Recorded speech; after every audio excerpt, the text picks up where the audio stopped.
live from your local news leader, home of the number 1:10 p.m. newscast on the High Plains. KAMR Local 4 News at 10 starts now. The man involved in yesterday's officer-involved shooting has died. Thanks for joining us tonight. I'm Judd Baker. This is a story that we first brought you yesterday. Amarillo police have now identified the man as 34-year-old George Michael Morales. That story is topping our news tonight at 10. Now, this all happened yesterday morning on the 1200 block of South Roberts. Amarillo police say they were looking for a wanted fugitive in the area.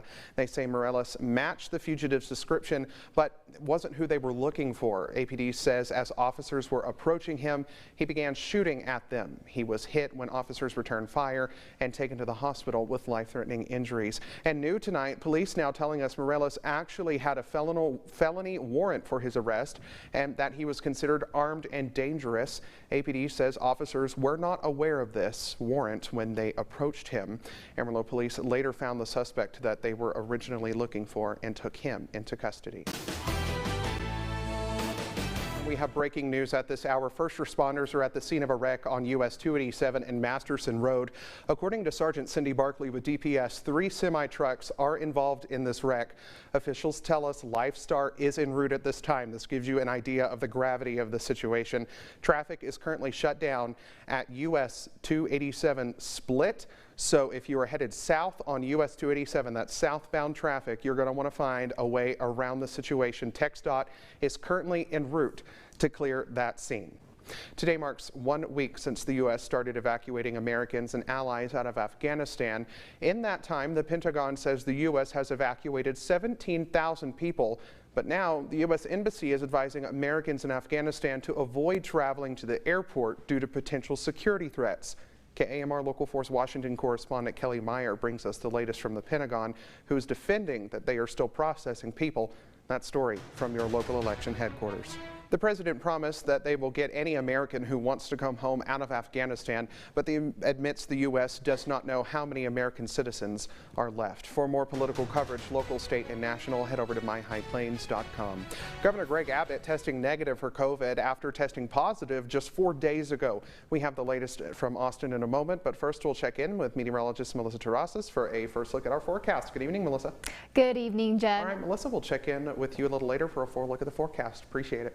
Thanks, Judd. Governor Greg Abbott says that he has tested negative for COVID just days after having a positive diagnosis. Facts, not fear, tonight at 10. The governor first announced his diagnosis on Tuesday, saying that he was not feeling in many symptoms. Abbott was being tested daily. The governor posted a video to Twitter urging people to consider getting vaccinated if they haven't already. He also said that he will continue to quarantine per doctor's recommendations. Looking now at the latest coronavirus data across the High Plains, 17 new COVID-19 cases were reported today. Unfortunately, there was also 1 new death to report.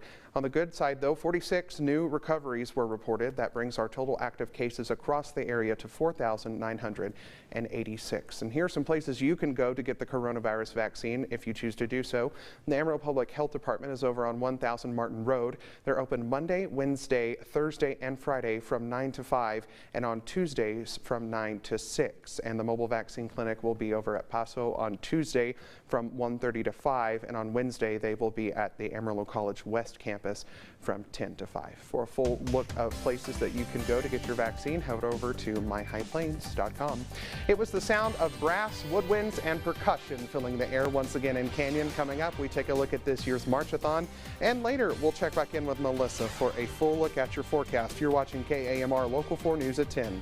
Andy, you know, we just heard from the Amarillo Police Department moments ago. This is breaking within the last 30 minutes. They're on the scene right now, as you can see behind me here on the 5600 block of Bell Street at the Red Oak Apartments on the 1000 block of South Julian here in Hereford. Someone has been taken into custody, possibly someone wanted for a homicide warrant out of Amarillo. Here just behind the zip line at one of the RV parks, this behind me right here is actually the top of a travel trailer. And obviously, as you can see behind me, the cleanup still continuing today and expected to do so for quite some time. The grand opening of the Thompson Park pool just about 12 hours away. You can already see people behind me here getting a jump on the festivities, but getting to this point was quite the journey. Well, you know, Jackie, I was out here covering the event earlier today, so I thought I would come back out and pull my weight and some weeds here. I tell you what, I'm going to send it back to you in the studio, Jackie. I've got a lot of more weeds to pull, and I do feel some ants marching up my legs. So before we have a scene on live television, I'll send it back to you. All right, Judd. This is part of the challenge. It's what Amarillo hospitals have continued to express their concern about. Please don't get on a motorcycle, don't have a trauma, don't have a heart attack, because we're going to be at a point where we can't manage you.